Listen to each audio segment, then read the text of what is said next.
তোমার পাঁচটা জিনিস ধ্বংস হয় নাই। কেন পাঁচটা জিনিস ধ্বংস হয় নাই?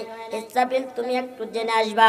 এইবার ইসরাফিল আলাইহিস সালাতু ওয়াস সালাম এইবার মসজিদের বারান্দায় চলে যাবে। বাগানটি এইবার বারান্দায় গিয়ে দাঁড়াইবে।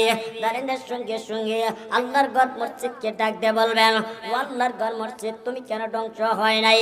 বলে এই জন্য ধ্বংস হয় নাই, যারা আমাকে সময় দিকে লক্ষ্য করে আমার মসজিদের ভিতরে 5 ওয়াক্ত নামাজ পড়েছে, ওই সকল নেককার বান্দাদের না দেওয়া পর্যন্ত আমি মসজিদ জান্নাতে যাব না। জোরে জোরে কোন সুবহানাল্লাহ। কয়টা জিনিস? এক কথা কয় না, কয়টা জিনিস? পাঁচটা জিনিস। ইমানদার মুসলমান, পাঁচটা জিনিস। ইসরাফিল আলাইহিস সালাতু ওয়াস সালাম